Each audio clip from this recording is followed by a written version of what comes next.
in which we take these words that are meant to mean something, that are meant to cause more effective communication, and to use a fun word that a lot of people don't use, we obfuscate their meaning. This is Blair Durham with Black Wall Street Today, your media hub for all things Black entrepreneurship, politics, news, and events in Hampton Roads and beyond. When I say black, y'all say Wall Street. Black Wall Street. Black Wall Street. And now, more Black Wall Street Today with Blair Durham. Greetings. Welcome back. It's the 106th edition of Black Wall Street Today with Blair Durham, and super excited for our next guest to focus on innovation. Mr. Brian Dyalekt Kushner moved to New York to study acting and law. After witnessing civil rights injustices at the law firm he worked for, he quit law to solely focus on the arts. While pursuing theater, he also focused on his passion for rapping. Dyalekt began writing his rhymes, eventually releasing music and touring internationally. A creative force, he then turned the music into plays. Dyalekt prides himself on always having an educational component to any piece that he creates. He considers it to be the each one teach one aspect of hip-hop. One of his most prominent and proudest artistic creations is the Museum of Dead Words.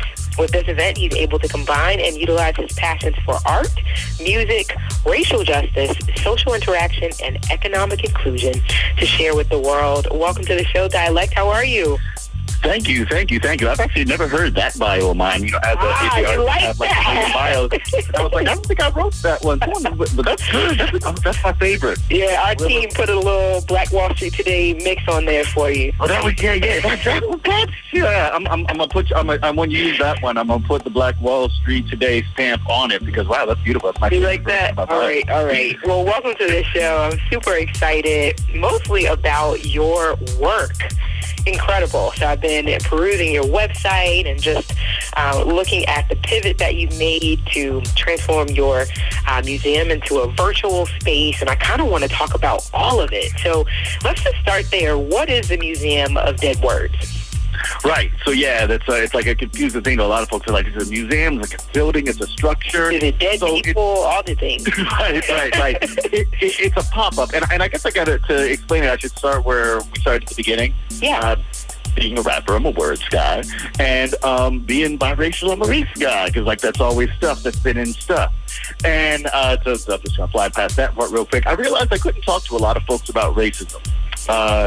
Many times white people, but really people of all backgrounds, because we didn't share the definition of the word. I'd be trying to talk about some kind of institutional stuff, and they're talking about, well, you don't like me because we're the different colored, some Disney movie type of version.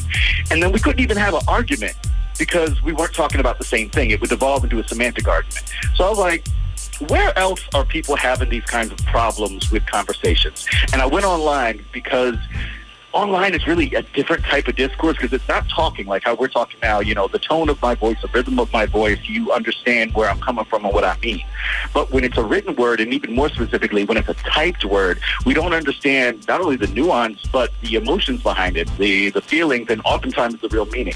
So as we strip it down to text, I would look through all of these internet comments, usually the ones under articles where it's like an anonymous person saying, I do or don't agree with this kind of thing. And you know how wild folks can get. Mm-hmm. And I found these words. I found a ton of them, but like I chose 11 that I thought were indicative of specific ways in which we ruin language, in which we take these words that are meant to mean something, that are meant to cause more effective communication, and to use a fun word that a lot of people don't use, we obfuscate their meaning.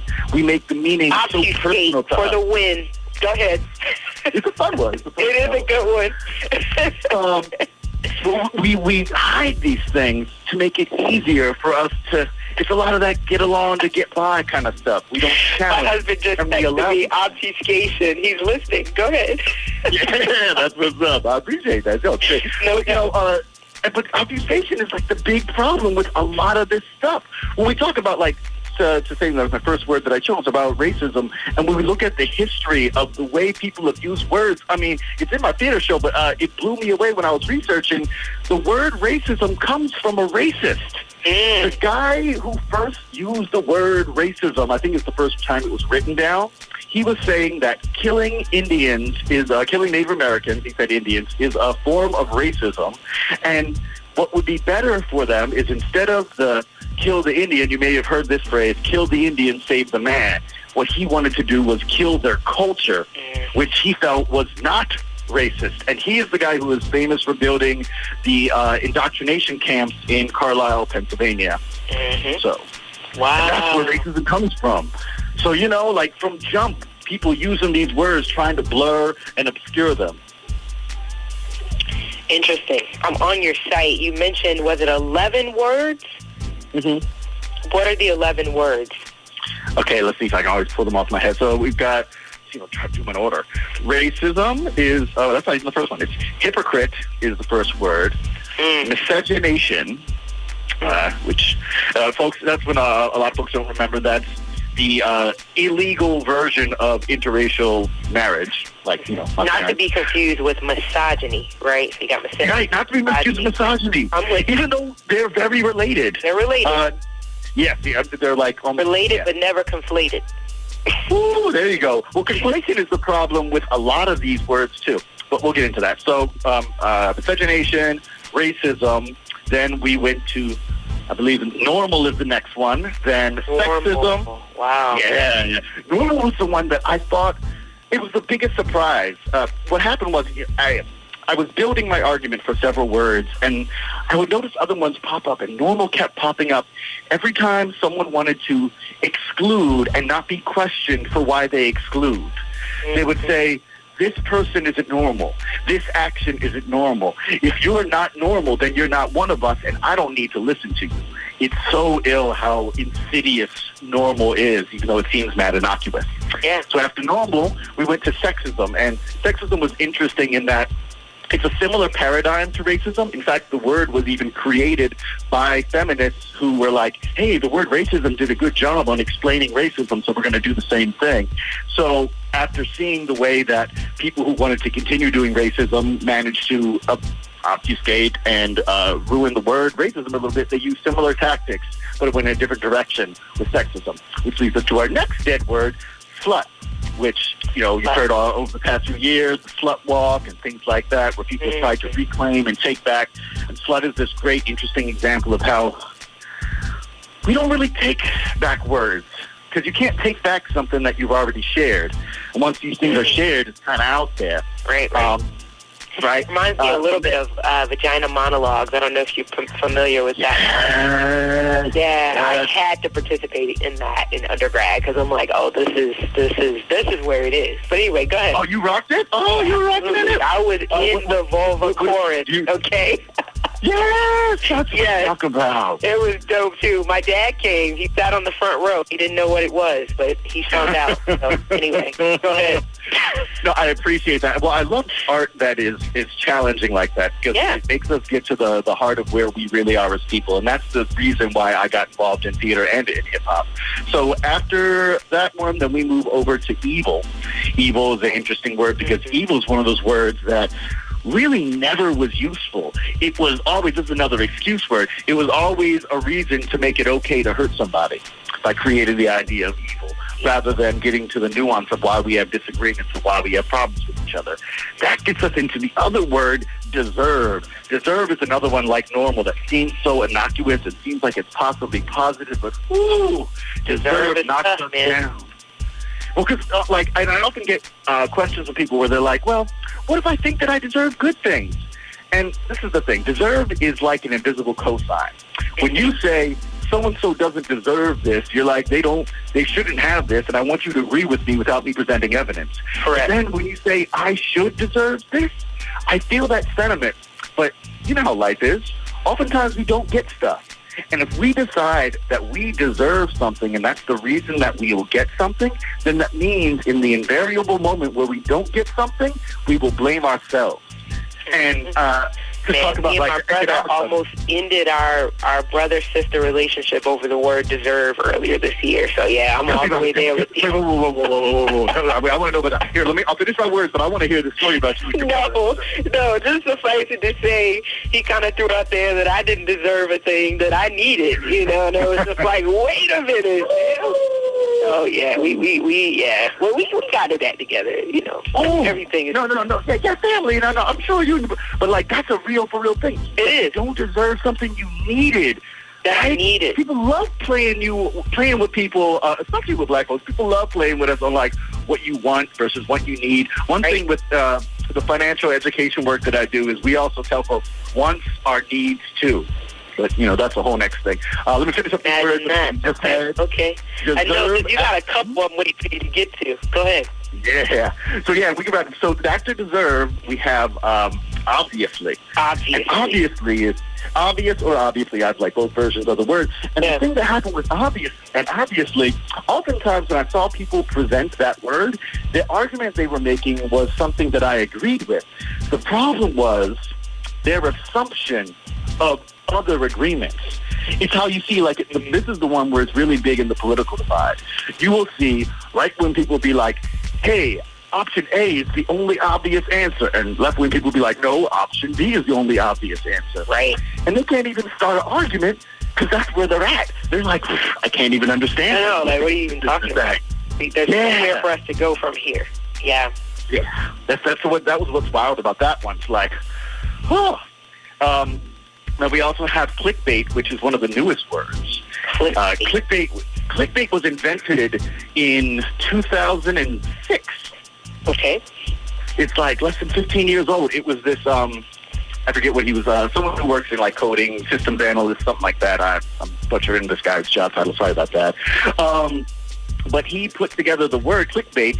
It was worked off of the term linkbait, which was an advertisement that was disguised as a news article. So the thing that happened with clickbait is, and this has a little bit to do with the politics as well, there started to become these farms in random places where they would write random articles about anything just so they could get the click money from Facebook, where like the articles wouldn't even exist, and that was the thing of it. So that got confusing. And then people started just describing stuff they didn't like and stuff they didn't want to hear as clickbait. So now it was like a digital version of sticking your fingers in your ear. And so people took this brand new word that was meant to be helpful and completely blew it away by making everything sound like clickbait. Yeah. Which brings us to the final word, the culminating thing of all of it, the one that breaks my heart because it's a beautiful word. It sounds great. It's a good nickname for sports athletes and all that kind of stuff. Truth. Truth. Yeah, my son's name means truth. Oh, that's beautiful. It's a tough one. It's tough. I mean, like, in many versions of me doing the show, I talk about how, it's an important one to me. It affects me emotionally and personally as much as many of the other words. And the thing about truth is, like, truth is supposed to be real, right? Truth is supposed to be immutable. It's tangible. You understand it. It's a thing. Right. There's a lot going on with it, and we could do, like, a whole discussion about that's what truth is. Next time we come, that's all we're going to talk about for a whole 45 minutes. We could do that. I'm with that. Okay. I'll give this as, like, the way to sum it up a little bit. When folks started talking about my truth, we was in trouble. Because if you can own something, you don't share it, right? And if we don't share the truth, then it's not truth. It's perspective.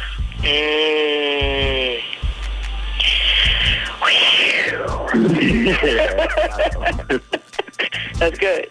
That's good. I love it. So bring the Museum of Dead Words to life for us. Man, we don't have really hardly any time left. Like, is this where you are? Like, how are you bringing this? Is this? Yeah. Are you freestyle? Like, how are you doing this? And if you want to do a quick freestyle, it wouldn't be the first time that happened on Black Wall Street today. We'd love to hear you do your thing. Y'all got rhymes? You want to cipher with me on that? Absolutely. We have a rapping CPA who comes on here. He's dope. You got a rapping CPA? I want to rhyme with your rapping CPA. I don't even know about him. See, and you'd be the rapping attorney, former attorney, right? Yeah, well, I didn't actually become an attorney. I was working for a law firm. I'll give a little bit about that. I was working for a law firm, and if you remember Amadou Diallo? Yes. So I was like 19. I just moved to the States. I was, in college. I was sort of doing my acting and rapping thing, but how families are. They're like, you get a real job, be a lawyer, all that stuff. And I was working for these guys, and I was doing pretty well. And they let me do a little paralegal stuff, and I was getting up there. And then my lawyers represented the cops who shot Amadou Diallo. And they won the case, and they came in the building, in the office, popping champagne bottles. And I talked to all the other lawyers, and I was like, what can I do? And they told me about my career path plans, and they were like, you're either going to be a broke public defender who doesn't get what they want done, or you're going to give up and sell out. And that's when I leaned further into arts and education, because that's what I could do. And to explain quickly about what we do with the museum, is the museum started off as a guided theatrical tour. I built large versions of each one of the words in obnoxious fonts like Papyrus and Helvetica and all that stuff. And I did rap songs about how each word died. And the whole thing of that is rhythm and tone is language. That's communication. So I use the rhymes and I use the beats to create some symmetry to make it all make sense. So I created the rap album amongst those. And what I would do is I would take folks in an intimate way, like, 5 to 15 at the most people on a guided tour, just like, a museum tour. And as we approached each exhibit, I would break into rap song and monologue about how the word died and why it matters. I would also collaborate with local artists around the country, wherever I would go, to share visual pieces that represent how they feel about these words, and also pieces of commerce, because language and money have so much to do with each other. When people talk about free speech, y'all know free speech is expensive.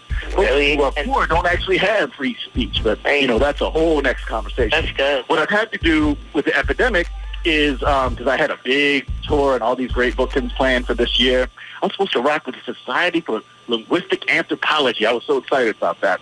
So I created an online version. Oh, right, it's on. Yeah. I'll go back on and rhyme it next time. It's all right. We've been having good discussions. It's a fun thing. The Museum of Dead Words. I'm actually doing the word truth next week, Tuesdays and Thursdays, MuseumOfDeadWords.com. Come rock with me, Cypher. I'll freestyle with y'all later. MuseumOfDeadWords.com. Was that it? MuseumOfDeadWords.com? All right, awesome. Man, it's been a phenomenal show. Tremendous. Thank you to our sponsors, Apex Financial Group of Virginia, Milestone Mental Health Agency, the COO team. Yeah. This show is brought to you by Positive Vibes Incorporated, our consulting services. We do credit fixes, tax resolution, we lend private money to real estate investors, and we do debt consolidations. Basically, we put money in your pocket when you need money. We put money in your pocket when you need money. 757-932-0177. Stay with us online at Black Wall Street Today on Facebook and Black Wall Street Today on Instagram, and then follow us on Twitter as well at BWS Today. We look forward to talking again next week. Have a wonderful week. I have said, and I will continue to say, that the most important priority for the Black community is the Black community, not a particular political party. Phenomenal. Hey, yo, when I say black, you say Wall Street. Black Wall Street. When I say black, you say Wall Street. Black. When I say black, you say Wall Street. Black. When I say black, you say Wall Street. Black. Black Wall Street. Black Wall Street.